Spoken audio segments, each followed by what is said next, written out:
नमस्कार दोस्तों, आप लोग का रिपॉन स्टडी पॉइंट में एक बार फिर स्वागत है। दोस्तों बीएड के एग्जाम में कॉपी कैसे लिखी जाती है, इन्हीं सब बातों पे आज हम चर्चा करने वाले हैं।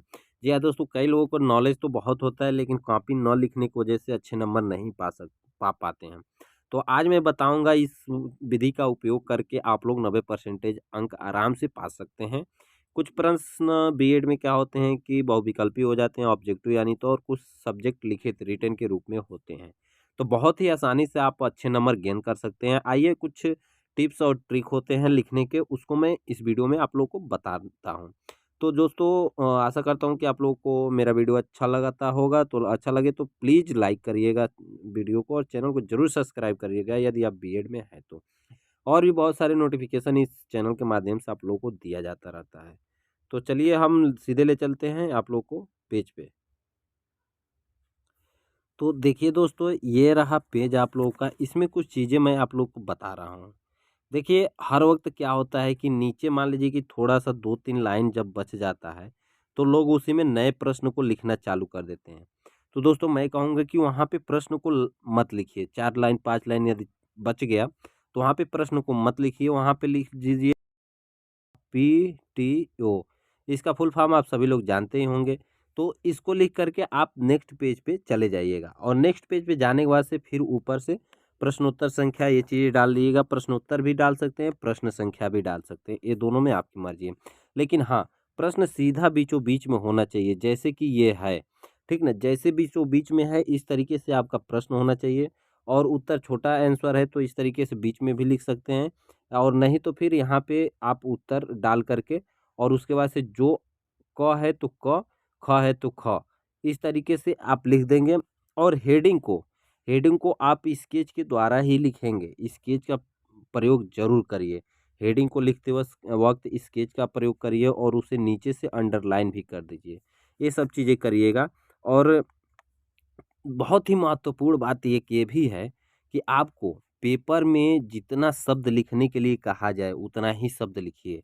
यदि मान लीजिए 5 नंबर का क्वेश्चन है, तो 5 नंबर का क्वेश्चन 100 शब्द में लिखने के लिए बोलता है, तो 100 से 120 पे 20 शब्द हो सकता है। अब ये नहीं कि आप गिनने लगिए 100 पेज, 1, 2, 3, 4 ऐसे करके गिनने लगिए 100 पेज। तो 100 पेज गिना नहीं जाता है, 100 की जगह 120 भी हो सकता है, 90 शब्द भी हो सकता है। हाँ, अब आपको मतलब ये है कि संतोषजनक उत्तर 100 वर्ड में ही देना है, इस तरीके से 10-20 शब्द इधर-उधर हो सकते हैं। तो चलिए, अब आगे देखते हैं और क्या चीज़ें इम्पोर्टेंट हैं। तो किसी भी उत्तर को आप जब लिख रहे हैं, तो ये देखिए, तो एक लाइन का उत्तर है तो इसकी तो कोई बात नहीं, तुरंत आप मतलब शॉर्ट फॉर्म में जितना शॉर्ट हो सके उतना शॉर्ट आप आंसर देने की कोशिश करिए इसमें, ठीक? और उसके बाद से जो चीज़ें थोड़ा-सा लॉन्ग टाइप के 5 नंबर के क्वेश्चन होते हैं, सॉरी दोस्तों, जैसे कि मान लीजिए यदि 5 नंबर का ही कोई क्वेश्चन होता है, तो 5 नंबर का क्वेश्चन होता है तो उसमें एक छोटा-सा इंट्रो लिख दीजिए। ठीक? एक छोटा-सा इंट्रो लिखिए। और या फिर 10 नंबर का भी क्वेश्चन जो होता है उसमें एक छोटा-सा इंट्रो लिख दीजिए, ठीक? एक इंट्रो टाइप का उसका थोड़ा-सा लिख देंगे 4 लाइन का, और उसके बाद से फिर अपना बाकी के शब्दों में उसका व्याख्या कर दीजिए। इस तरीके से मतलब जो प्रश्न पूछा है उसका उत्तर लिख दीजिए। इस तरीके से आप लिखेंगे तो कन्फर्म है कि आपका नंबर नहीं कटेगा। और शुरू में क्या करना है, सबसे इम्पोर्टेंट बात, कि शुरू में जो चीज़ें हैं, शुरू के कुछ पेजेज़ में आपको बिल्कुल भी गलतियाँ नहीं करनी है। और यदि गलती हो जाती है तो बहुत ही बारीकी से आप एक लाइन में उसको क्रॉस कर दीजिएगा। ये नहीं कि वहाँ पे फिर गूँजने लगें कि मैं क्या लिखा हूँ इसका पता भी नहीं चलना चाहिए, ऐसा नहीं करना है।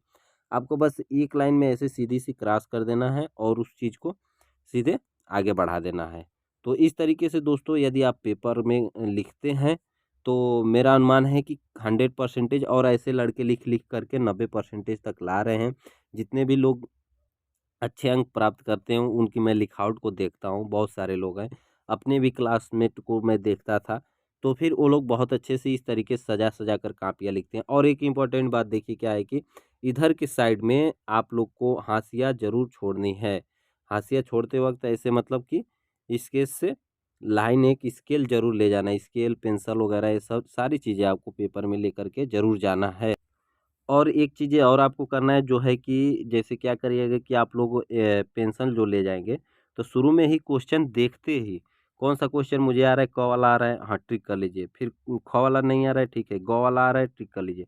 इस तरीके से ट्रिक कर करके आप लोग उसका आंसर देते रहिए। तो चलिए दोस्तों, आशा करता हूँ कि आप लोगों को समझ में आया होगा कैसे लिखते हैं पेपर में। धन्यवाद, मिलेंगे अगले वीडियो में अगले जानकारी के साथ। Bye bye.